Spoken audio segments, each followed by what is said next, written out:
Hi guys, it's Megan from imamom2.wordpress.com. So my son was actually sick with a cold recently.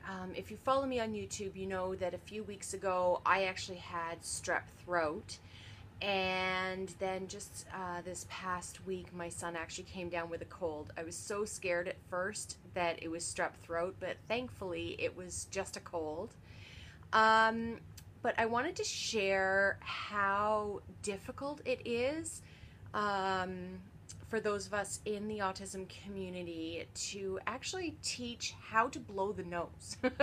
All of our kids that have autism, it takes a very, very long time for them to be able to blow their nose. Because let's face it, you actually cover up what you're doing. So, you'd cover up your nose and you blow. How can our kids see what just happened? So, my daughter, I've brought her up that when she blows her nose, when everybody has a cold, then she puts it into an empty Kleenex box just like this, and then I just rip out the plastic, and I throw this entire Kleenex box that is, now covered with, or is filled now with dirty Kleenex in the compost bin, and it's fine. I think I saw that initially on Pinterest somewhere, and it works so fantastic, and we do it every time, and my daughter's fine with that because she has understood how to blow her nose. My son, however, unless they make Kleenexes or tissues that are completely clear, which they never will because ew, there's no way to actually show a child with a kind of a developmental delay, like my son who has autism, how to blow their nose. Because even when you're trying to tell them, you say, blow through your nose. Well, how do they do that? And he's 9 years old now, and it's too difficult and abstract of a thing to do for him to be able to get. So what we started doing is I started paying attention to what he would do when his nose was running. And basically he did the really gross thing of just taking his hand and wiping his nose. And then he'd have all over his hand, and it was just gross. And then after, he's been doing that for a bit, his poor little nose, all around the edge of his nose and his entire upper lip, gets so red and raw, and eventually starts to crack and bleed, and he'll get over a cold in a few days, but then he's got like another week or so before this whole area actually heals. And I've tried with tissues with aloe in it or lotion or any of that stuff. He won't go near it. So he will only use kind of the plain tissues. This last time we actually were using the Kleenex brand. So when he does have a cold, I try to get tissues that are a bit softer if possible, but don't have the actual lotion of any kind in them because he won't go near it. Sometimes he will actually use a face cloth. So it's still kind of gross because he will carry this around everywhere, but at least he'll wipe this instead of his hand every single time that he's wiping his nose. This time, however, he wouldn't use his little face cloth, and I'm not sure why, but I think 1 or 2 times ago when he had a cold, I started trying to get him to use a tissue to be able to wipe his nose, and just basically, come along and just wipe like that, right? And he would wipe it, but for some reason he won't put it into another Kleenex box. I'm not sure why, he just won't. But what I did get him to do this time, or 2 times ago actually, and then this time he actually asked for it, was to just go and put it in a regular grocery bag.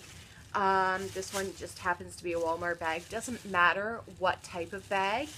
And this is now filled with an entire box of tissues that he literally goes one wipe and puts it into the bag. I'm okay with that. So what? I have to, keep 6 or 7 boxes of Kleenexes around. Doesn't matter. It is all contained in one spot instead of all over the house. And when he gets rid of one whole box, or which is equal to one bag with one wipe per Kleenex, all that I do is I upload this in, well, I guess, I don't know. Anyway, I throw all the Kleenexes into a compost bin, and then just throw the bag out. And it's all contained. It's all in one spot. And it seems to work really, really well for him. I mean, obviously the end goal is to get it to the stage where he can actually blow his nose as everybody else does. But until then, I think we've come up with a pretty good kind of interim step from, between wiping his nose with his hand and then wiping it all over the house, with the other end of the spectrum being the, want for him to be able to actually blow his nose completely. The next step that I would like to be able to do before he gets to the blowing his nose completely is to actually be using tissues with lotion so that his poor little nose and upper lip don't get so red and raw. I don't know if that's going to happen because of his sensory issues, but it's something that I'm going to try the next time, because at least this time with him being sick, I would ask him if I can put lotion on that area, and at first he would say yes, which shocked me, but then when I actually went to do it, he would say no, no, no, and he'd run away. But at least I think he was kind of processing that maybe this is something that Mommy can do to help him, or to at least help it stop hurting in that area. So that might be the next step on our progression to be able to actually help him do what other people consider to be very simple task of blowing your nose. But for my son and from a lot of my friends that have children with autism as well, it's a big issue, and it's not like we can show our kids how to do it. We can teach them how to do it because we're physically covering the space that all the action kind of happens in.